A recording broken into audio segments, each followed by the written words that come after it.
నమస్తే 3RR news కి స్వాగతం. నేను సుధా. బులెటిన్ల ముందుగా హెడ్లైన్స్.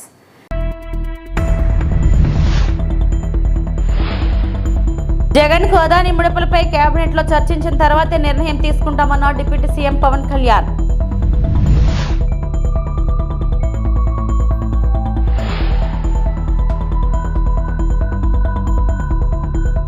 ఏపీ పోలీసుల గాలింపు వీడియో విడుదల చేసిన రామ్ గోపాల్ వర్మ.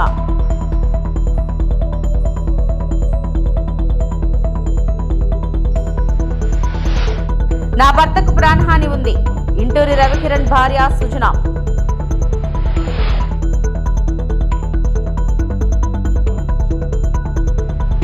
జగన్ కు అదాని ముడుపుల అంశంపై కేబినెట్ లో చర్చించి నిర్ణయం తీసుకుంటామని AP deputy CM Pawan Kalyan తెలిపారు. గత ప్రభుత్వంలో చాలా అవకతవకలు జరిగాయని, అన్ని అంశాలను పూర్తిగా పరిశీలించాక ఈ నిర్ణయం ఉంటుందని చెప్పారు. ఢిల్లీ పర్యటనలో ఉన్న పవన్ కేంద్ర మంత్రి భూపేంద్ర యాదవ్తో సమావేశమయ్యారు. అనంతరం మీడియాతో మాట్లాడారు. పక్క రాష్ట్రాల్లో పట్టుబడిన ఎర్రచందనంపై ఓ నిర్ణయం తీసుకోవాల్సి ఉందని పవన్ అన్నారు. పట్టుబడిన ఎర్రచందనం విక్రయంలో వాటాపైన నిర్ణయం తీసుకుంటామని చెప్పారు. బంగ్లాదేశ్లో హిందువులపై దాడులు ఆవేదన కలిగిస్తుందన్నారు. భూపేంద్ర యాదవ్ గారిని కలిశాను. దీనికి ముఖ్య ఉద్దేశం ఏంటంటే, ఇది నేను మొన్న మల్లికార్జున ఖర్గే గారిని నేను కర్ణాటకలో కలిసినప్పుడు మన డబ్బు దాదాపు 110 కోట్ల రూపాయలు రెడ్ శాండర్స్ ఎర్రచందనం దొంగలు అక్కడ దొరికితే వాళ్ళవి వాళ్ళు అమ్మేశారు ఆ రోజు. దానికి సంబంధించి ఎర్రచందనం దొరికేది మనకి 3-4 జిల్లాలు దొరికింది మన ఆంధ్రప్రదేశ్లో.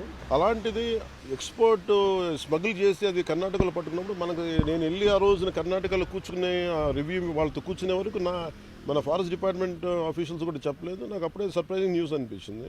అది ఇటు వెళ్ళిపోతుంది. అదే ఎర్రచందనం ఉదాహరణకి నేపాల్లో దొరికితే, నేపాల్లో సంబంధించి ఇదే ఎర్రచందనం విదేశాల్లో దొరికితే మనకి ఇంటర్నేషనల్ ట్రీటీస్ ఉన్నాయి, మనం తిరిగి తెప్పించుకోవచ్చు.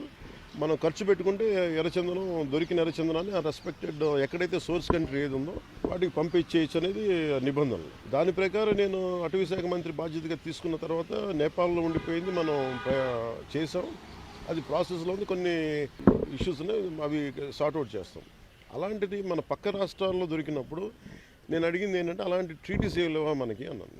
లేదు, మీరు ప్రయత్నం చేస్తున్నాం అంటే, అంతకుముందు 23లో ఒక నోడల్ ఏజెన్సీ పెట్టాలని ఒక ప్రయత్నం ఉంది.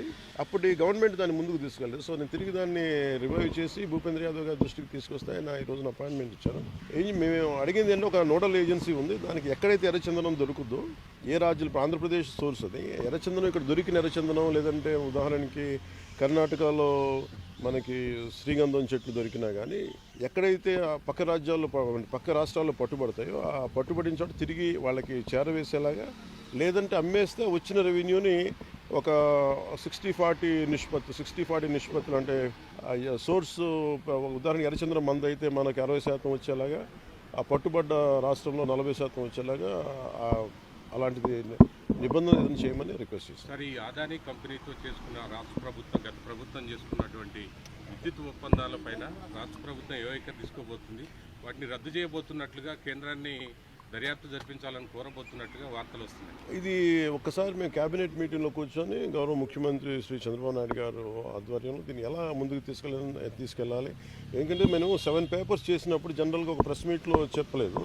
దానికి చాలా త్వరగా ఎక్సర్సైజ్ చేసాం, చాలా లోతుగా అధ్యయనం జరిపిన తర్వాత కానీ మాట్లాడలేదు.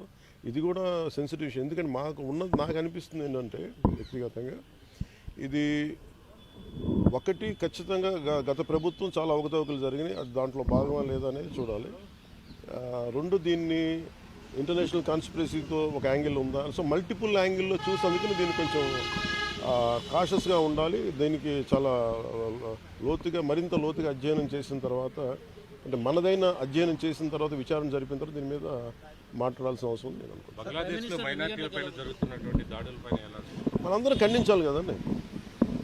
ఎక్కడో పాలస్తీనాలో గొడవ జరిగితే మొత్తం హైదరాబాద్ ఓల్డ్ సిటీ నుంచి ప్రతి చోట అందరూ లేచి మాట్లాడతారు. అలాంటిది నేబరింగ్ కంట్రీ బంగ్లాదేశ్లో హిందువుల మీద ఊచకోత జరుగుతూ ఉంటే, దాడులు జరుగుతూ ఉంటే బేసిక్గా భారతదేశం సమాజంలో స్పందించదు. అది నాకు చాలా ఆవేదన కలిగిస్తుంది. ఇండియన్ ఆర్మీ అంటే ప్రతి దేశంలో, ప్రతి రాష్ట్రంలోని సైనికుడు ఉంటారు అక్కడ. వాళ్ళ రక్తాలు దారబోస్తే తప్ప, వాళ్ళ ప్రాణాలు కోల్పోతే తప్ప ఈ రోజున బంగ్లాదేశ్ విమోచన జరగలేదు. ఇది ఎక్కడో చోట అందరం కలిసికట్టుగా మాట్లాడాలి. ఈ భయాలన్నీ వదిలేసి, ఎక్కడ పాలస్తీనాలో జరిగినప్పుడు ఒక ఎకోసిస్టమ్ అందరూ బలంగా వచ్చి నిలబడ్డప్పుడు మీరు బంగ్లాదేశ్లో హిందువులను ఊచకోత జరుగుతుంటే ఎవరు ఎందుకు మాట్లాడరు? అందుకని అది నేను మాట్లాడడం స్టార్ట్ చేశాను. I think it is our fundamental, ఇది మన ప్రాథమిక బాధ్యత. పశ్చిమ గోదావరి జిల్లా తణుకు శాసనసభ్యులు ఆర్మిల్లి రాధాకృష్ణ క్యాంప్ కార్యాలయంలో మీడియా సమావేశం నిర్వహించారు. ఈ సందర్భంగా ఆర్మిల్లి రాధాకృష్ణ మాట్లాడుతూ గత వైఎస్ఆర్సీపీ ప్రభుత్వం ఎస్సీ పథకాలను రద్దు చేసి ఎస్సీ ఎస్టీ సబ్ ప్లాన్ నిధులు అన్ని కూడా పక్కతో పట్టించి ఆ వర్గానికి ఎంత అన్యాయం చేశారో మనందరికీ తెలిసిన విషయమే అన్నారు. ఈ రోజు మా కూటమి ప్రభుత్వంలో ఎస్సీలకు సంబంధించి బడ్జెట్ కేటాయించి పంచడం జరిగిందని అన్నారు. అలాగే బీసీలకు కూడా బడ్జెట్ కేటాయించి వారికి కూడా పంచడం జరిగిందన్నారు. ముఖ్యంగా ఈ రోజు విద్యకు పెద్దపీట వేస్తూ దాదాపు 30,000 కోట్ల రూపాయలు విద్యుత్కు బడ్జెట్లో కేటాయింపు జరిగిందని అన్నారు. దేశ చరిత్రలో ఏ ముఖ్యమంత్రి రానటువంటి యుఎస్ఎఫ్బిఐ జగన్మోహన్ రెడ్డి చేసిన అవినీతిని ఈ రోజు వెలికితీసి ఏ విధంగా అవినీతి చేశాడో అనడం ఒక నిదర్శనమని అన్నారు. దాదాపు 1750 కోట్ల రూపాయలు అవినీతి జరిగిందని ఎఫ్బిఐ రిపోర్ట్లో క్లియర్గా ఇవ్వడం జరిగిందని అన్నారు. ఆ రోజు విద్యుత్ ఒప్పందాలలో, సోలార్ విద్యుత్ ఒప్పందాలలో అదాని గ్రూప్తో వీరంతా సాగించిందల్లా ఈ రోజు ఎఫ్బిఐ కళ్లకు కట్టినట్టు చెప్తుందని అన్నారు. ఈ రోజు కేటాయింపులు అన్ని వర్గాలకి ఏ విధంగా జరిగిందనేది మనందరం కూడా పరిశీలన చేయాల్సినటువంటి అవసరం. ఆ రోజు ఎస్సీ పథకాలను రద్దు చేసి ఎస్సీకి సంబంధించిన ఎస్సీ ఎస్టీ సబ్ ప్లాన్ నిధులన్నింటినీ కూడా డైవర్ట్ చేసి ఆ వర్గానికి ఏ విధంగా అన్యాయం చేశాడో మనందరం చూసాం. ఈరోజు ఎస్సీలకు సంబంధించి ప్రత్యేకంగా బడ్జెట్లో కేటాయింపులు పెంచడం జరిగింది. అదేవిధంగా బీసీలకి ప్రత్యేకంగా కేటాయింపులు పెంచడం జరిగింది. ముఖ్యంగా ఈరోజు విద్యకి పెద్దపీట వేస్తూ దాదాపు 30,000 కోట్ల రూపాయల బడ్జెట్లో కేటాయింపులు చేయడం జరిగింది. అలాగే పంచాయతీరాజ్ కానీ, జలవనరులు కానీ, ఈ విధంగా ఇరిగేషన్కి సంబంధించి కానీ, పోలవరం నిర్మాణానికి కానీ ఈరోజు బడ్జెట్లో కేటాయింపులు చేసి స్పష్టంగా ఏ విధంగా ఈ ప్రభుత్వం ముందుకెళ్తుంది అనేది తెలియజేయడం జరిగింది. ఈరోజు బడ్జెట్ సమావేశాల్లో కూడా దాదాపు 21 బిల్లుల్ని ఆమోదించడం జరిగింది. ముఖ్యంగా అనేక బిల్లులు ఈ రాష్ట్ర ప్రజలని వారిని అన్ని విధాలుగా అండగా నిలబడే విధంగా గత ప్రభుత్వంలో చేసినటువంటి దుర్మార్గమైనటువంటి పనులన్నింటినీ కూడా అరికట్టే విధంగా కూడా చేయడం జరిగింది. ఈరోజు వైఎస్ఆర్ కాంగ్రెస్ పార్టీ ప్రభుత్వంలో ఏ విధంగా ల్యాండ్ గ్రాబింగ్లు జరిగినాయో చూసాం, ఏ విధంగా అక్రమంగా ఆస్తులను ఆక్రమించారో చూసాం, ఏ విధంగా వాళ్ళు చెప్పిన మాట వినకపోతే ఆస్తుల మీద 22 పెట్టి నిషేధించి జాబితాలో పెట్టేది అనేది ఆ ప్రభుత్వంలో కామన్గా తయారైంది. అటువంటి వాటి నుంచి రక్షణ కలిగించే విధంగా ఈరోజు ముఖ్యంగా ల్యాండ్ గ్రాబ్ యాక్ట్ని కూడా తీసుకురావడం జరిగింది. ల్యాండ్ గ్రాబ్ యాక్ట్ని కూడా తీసుకొచ్చి ఈరోజు ఎవరైతే ఆక్రమణదారులు ఉన్నారో వారందరినీ కూడా కఠినంగా శిక్షించే విధంగా ఈరోజు ఒక కఠినమైనటువంటి చట్టాన్ని తీసుకురావడం జరిగింది. ఈ విధంగా 21 చట్టాలను ఆమోదింపజేయడం జరిగింది. శాసనసభలో ఎప్పుడూ లేని విధంగా అనేక చర్చలు తీసుకొచ్చి అనేక అంశాల మీద ఈరోజు ఎఫ్బిఐ కూడా ఈరోజు జగన్మోహన్ రెడ్డి చేసినటువంటి అవినీతిని ఈరోజు వెలికి తీసే విధంగా ఉందంటే ఏ విధంగా జగన్మోహన్ రెడ్డి అవినీతి చేశాడనేది ఒక నిదర్శనం. దాదాపు 1750 కోట్ల రూపాయలు ఈరోజు అవినీతి జరిగిందనేది ఎఫ్బిఐ రిపోర్ట్లో క్లియర్ కట్గా ఇవ్వడం జరిగింది.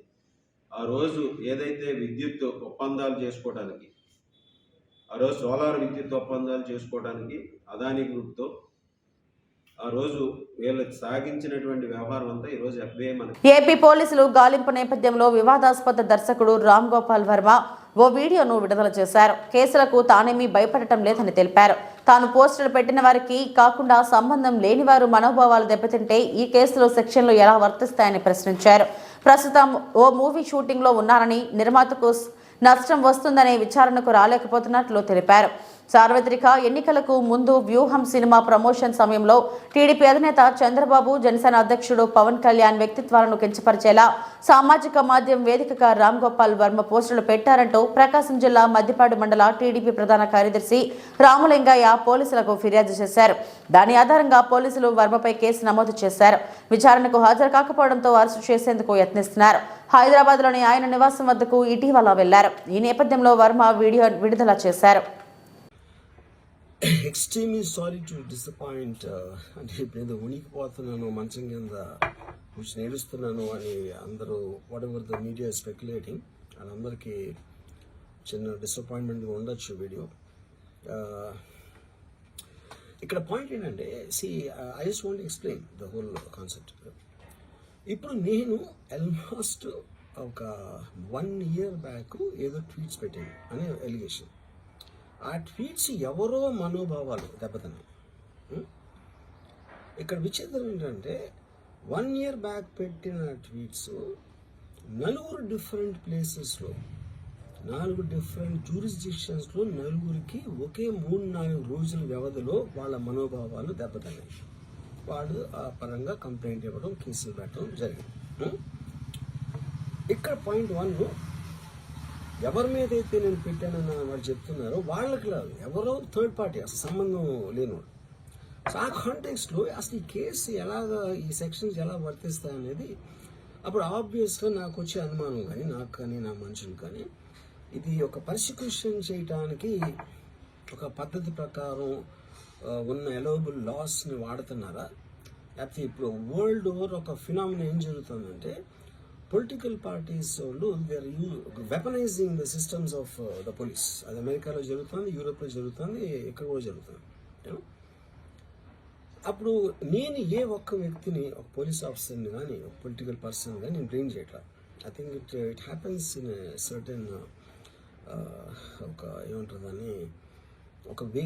అది అందరూ కూడా ఎంతో కొంత అది చేయటానికి టెంప్టేషన్ ఉండొచ్చు.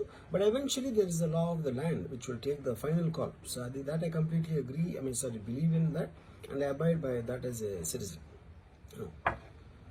సో ఇప్పుడు ఇక్కడ జరిగింది ఏంటి, నాకు ఒక నోటీస్ వచ్చింది, నేను ఒక రిప్లై ఇచ్చాను, ఫలానా చోట ఫలానా తారీఖు నేను వస్తాను. అప్పటికి నాకు జరుగుతున్న పని ఒక ఆన్గోయింగ్ స్కెడ్యూల్ ఉంది కాబట్టి, నాకు ఫిల్మ్ వర్క్ ఉంది కాబట్టి అవ్వలేదు. అండ్ ఇట్ ఈస్ వేరే ప్రొడ్యూసర్ చేస్తాను, ఆ ప్రొడ్యూసర్కి నష్టం. తన భర్త ఇంటూరి రవికిరణ్ పై కూటమి ప్రభుత్వం అక్రమ కేసులు పెట్టిస్తుందని ఆయన భార్య సుజన ఆవేదన వ్యక్తం చేశారు. బుధవారం ఆమె విశాఖ ప్రెస్ క్లబ్లో మీడియా సమావేశంలో మాట్లాడుతూ తప్పుడు కేసులు ఎందుకు పెడుతున్నారో తెలియదు, కేసుల గురించి అడిగితే పోలీసులు సమాధానం చెప్పడం లేదన్నారు. ఇంటూరి రవికిరణ్ ఆరోగ్యం బాగోలేదు. Ravikiran heart patient. రోజు 8 గంటలు రెస్ట్ తీసుకోవాలి. రోజు 500 నుంచి 600 కిలోమీటర్లు తిప్పుతున్నారు. ఆయనకు ఏమైనా జరిగితే ఎవరు బాధ్యత వహిస్తారు? పోలీసుల నుంచి రవికిరణ్కు ప్రాణహాని ఉంది. పీటీ వారెంట్ మీద రాష్ట్రం మొత్తం తిప్పుతున్నారు. పోలీసులు మొత్తం సోషల్ మీడియా కార్యకర్తల కోసం పనిచేస్తున్నారు. రవికిరణ్ పై 20 కేసులు పెట్టారు. కూటమి ప్రభుత్వం కక్ష సాధింపు చర్యలకు దిగుతుందని సుజన ఆగ్రహం వ్యక్తం చేశారు. పోలీస్ స్టేషన్కి వెళ్లిన తనపైన కూడా దువ్వాడ, రాజమండ్రి సీఐలో దురుసుగా ప్రవర్తించారు. రవికిరణ్ ఆరోగ్య పరిస్థితి బాగోలేదని డాక్టర్లు చెప్పినా కూడా పోలీసులు వినిపించుకోలేదు. ప్రభుత్వమే ఉద్దేశపూర్వకంగా రవికిరణ్ పై కేసులు పెట్టేస్తుంది.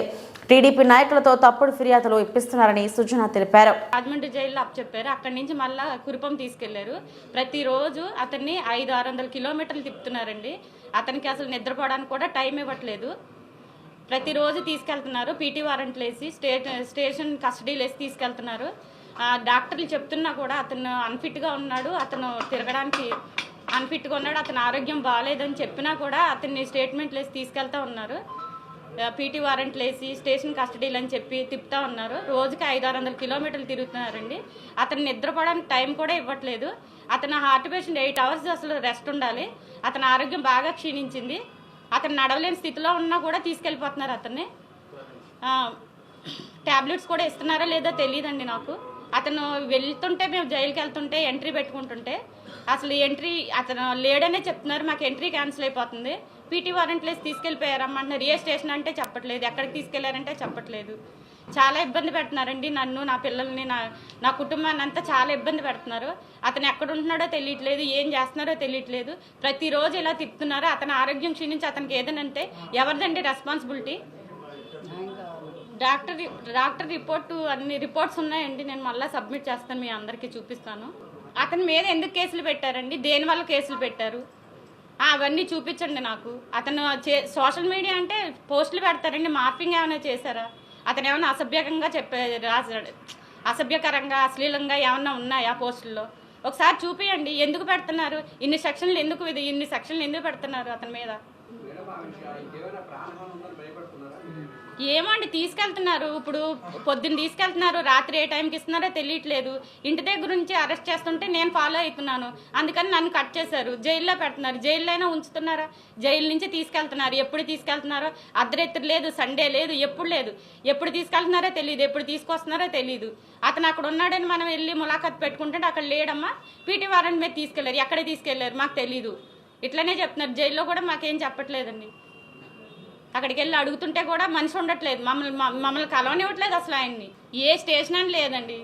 ఇప్పుడు అక్కడ అసలు కొత్త కేసులు అన్నీ దేని మీద పెడుతున్నారో తెలియట్లేదు, ఎవరు పెడుతున్నారో తెలియట్లేదు, ఏ కేసో తెలియట్లేదు, కేసు నెంబర్ తెలియట్లేదు. లాయర్లు వెళ్ళి అడిగినా, మేము వెళ్ళి అడిగినా అంతా మేము ఇవ్వము, సీక్రెట్, మమ్మల్ని ఇబ్బంది పెట్టద్దు. పోలీసుల నుంచి ఇదే సమాధానం. మొత్తం పోలీస్ వ్యవస్థ అంతా ఈ వైసీపీ సోషల్ మీడియా కార్యకర్తల కోసమే పనిచేస్తున్నారు వీళ్ళు. మీరు కూడా వైసీపీ సోషల్ మీడియా యాక్టివిస్టే కదా, అలానే పోస్ట్ కారణంగానే ఈ అరెస్ట్ చేసి ఉండొచ్చు అని మీరు ఏమో అనుకుంటున్నారా? పోస్టులు ఏవేవో చూపిస్తున్నారండి, అక్కడ మార్పిం అంటున్నారు, అశ్లీలత అంటున్నారు. మరి టీడీపీ అని ఏదో పేజీ ఉంది వీళ్ళది, మరి వాళ్ళ దాంట్లో ఏమి అసభ్యకంగా అశ్లీలంగా ఉన్నాయి కదండి. వాళ్ళు మేము పెట్టచ్చా కేసులు? పెట్టింది నాకు తెలియదండి. నేను అసలు ఇలా మీడియాలో అసలు నేను ఎప్పుడు రాలేదు. మా వారిని అరెస్ట్ చేశారు, ఎందుకు చేశారని నేను అడుగుతున్నాను, దానికి సమాధానం చెప్పండి. అసలు ఇప్పుడు ఎన్ని స్టేషన్లు అని కదండి, ఆయన మీద 20 కేసులు ఉన్నాయి. రోజుకొక స్టేషన్ అని తిప్పుతున్నారు, రోజుకొక కేసు అని చెప్తున్నారు, పీటీ వారెంట్లు వేస్తున్నారు, స్టేషన్ కస్టడీలు అంటున్నారు.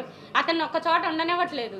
కర్నూలులో హైకోర్టు బెంచ్ ఏర్పాటుపై రాయలసీమ ప్రాంతంలోని అన్ని వర్గాల్లో హర్షం వ్యక్తమవుతుంది. బెంచ్ ఏర్పాటును స్వాగతిస్తూ అనంతపురం జిల్లా కళ్యాణదుర్గంలో న్యాయవాదులు ప్రధాని మోడీ, ముఖ్యమంత్రి చంద్రబాబు, ఉప ముఖ్యమంత్రి పవన్ కళ్యాణ్ చిత్రపటాలకు పాలతో అభిషేకం చేశారు.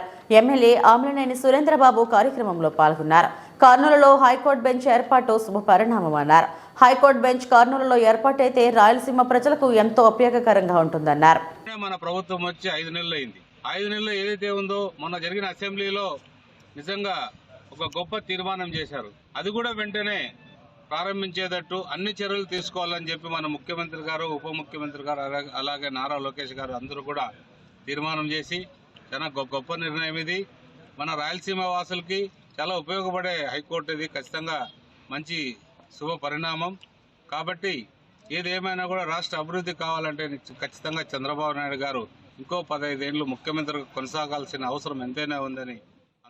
అవినీతిలో జగన్ను మించిన మరో రారాజు లేడని ఎఫ్బీఐ గుర్తించిందని టీడీపీ నేత ఆనం వెంకటరమణారెడ్డి విమర్శించారు. ఎఫ్బీఐ కేసు నుంచి తప్పించుకోలేదని, ఏడాదిలో శిక్ష పడుతుందని అన్నారు. గత టీడీపీ ప్రభుత్వంలో ₹4.43 ఒక యూనిట్ విద్యుత్ కొంటే చంద్రబాబుపై విజయసాయిరెడ్డి, శ్రీకాంత్, అజయ్ కల్లం ప్రెస్ మీట్ పెట్టి ఆరోపణలు చేశారని, వారంతా నేడు చంద్రబాబును క్షమాపణలు కోరాలని ఆనం వెంకటరమణారెడ్డి డిమాండ్ చేశారు. గత టీడీపీ ప్రభుత్వంలో ఒప్పందాలు చేసుకున్న దిగ్గజ సంస్థలను లంచాలకు కక్కుర్తిపడి జగన్ వెనక్కి పంపారని ధ్వజమెత్తారు. వాళ్లను పంపించకుండా ఉంటే రాష్ట్రానికి ఎంతో ఆదాయం వచ్చేదని అన్నారు. అంతే కదా, చంద్రబాబు నాయుడు ₹4.43 కొని అదే ఎన్టీపీసీ సోలార్ పార్క్ ఇదో ఎన్టీపీసీ తెలంగాణలో అగ్రిమెంట్ అయితే అప్పటికి వాళ్ళు కూడా దొంగలే కదా. సరే, అది పక్కన పెడతాం. రాజస్థాన్ ₹4.34 అంటే ఏంది? దీని అర్థం ఏంది? ఈ స్టేట్స్లో కాదు, ఒక ఆంధ్రానే కాదు, ఆ రోజు భారతదేశంలో ఉండిన రేట్ అది.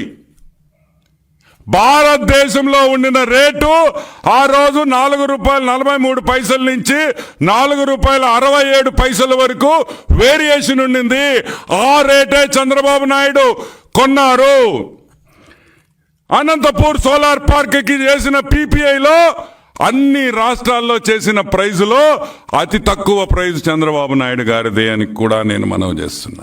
మరి ఎక్కడ జరిగింది తప్పు? కలాం రెడ్డి, తెల్లగడ్డం కలాం రెడ్డి, ఎక్కడ జరిగిందయ్యా?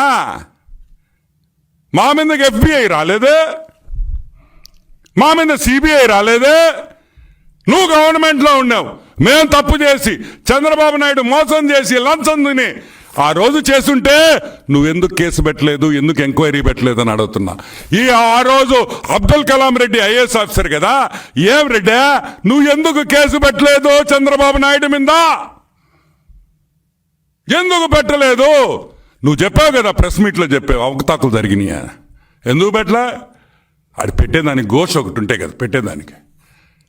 ఏం పెడతారా? మాది ఓపెన్ బుక్, మేమేం దాచుకోవాల్సిన అవసరంలా. మా ప్రతి జీవో వెబ్సైట్ మీద ఉంటుంది, ఎవరు కావాలన్నా చూడొచ్చు. మీలాగా దొంగ జీవోలు రాలేము, దొంగ మీటింగ్లు.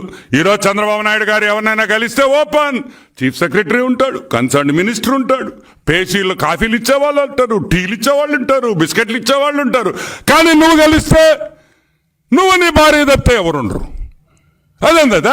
అల్లూరు జిల్లా రంపచోడవరం డివిజన్ దేవీపట్నం మండలంలో ప్రసిద్ధి పుణ్యక్షేత్రం మాతృశ్రీ గండి పోచమ్మ తల్లి ఆలయం పాపికొండల పర్యాటకం బోటింగ్ పాయింట్ వద్ద మైత్రి మూవీస్ ఆధ్వర్యంలో హీరో నితిన్ తో చిత్రీకరిస్తున్న రాబిన్ హుడ్ మూవీ షూటింగ్ పర్యాటకులని సందడి చేస్తుంది. Director Venky Kudumula robin hood సినిమాకి దర్శకత్వం వహిస్తున్నారు. ఈ మూవీ షూటింగ్ చివరి స్థాయిలో ఉందని, యాక్షన్ సీన్ తీయడం కోసం గండి పోచమ్మ తల్లి ఆలయం వద్ద షూటింగ్ చిత్రీకరిస్తున్నామన్నారు. డిసెంబర్ 25వ తేదీన మూవీ రిలీజ్ డేట్ ఫిక్స్ చేశామని చీఫ్ అసోసియేటివ్ డైరెక్టర్ నవీన్ వెల్లడించారు. తీసుకొస్తే కనుక ఫ్రంట్ కోసి అందచేతి డిపార్ట్మెంట్ ఉన్నారు ఇక్కడ. ఎవరిదైనా సరే ప్లేట్ కార్డ్స్ కానీ ఆల్కహాల్ ఉంటే కనుక మాకు ఇక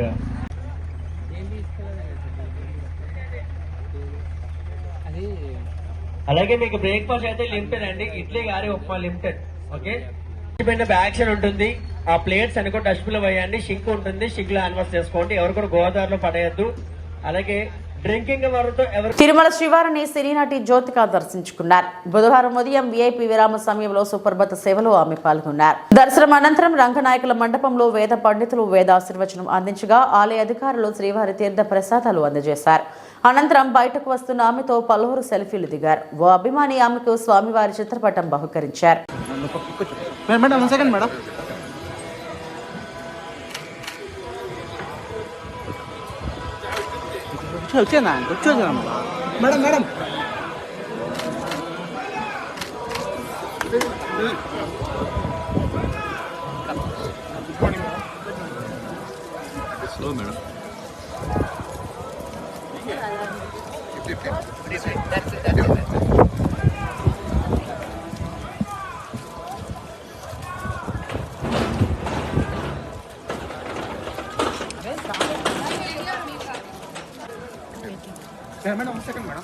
టెంపుల్ ఫోటో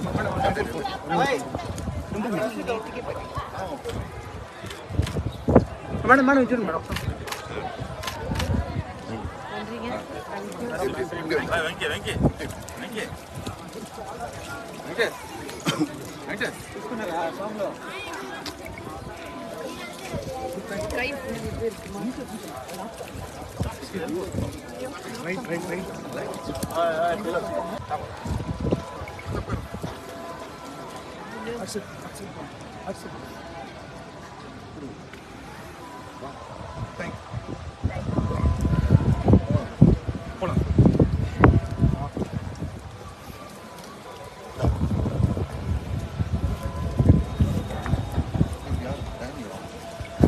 ఇవి ఇప్పటివరకు నా బులెటిన్ అప్డేట్స్. మరిన్ని వార్తా విశేషాల కోసం చూస్తూనే ఉండండి. నమస్తే.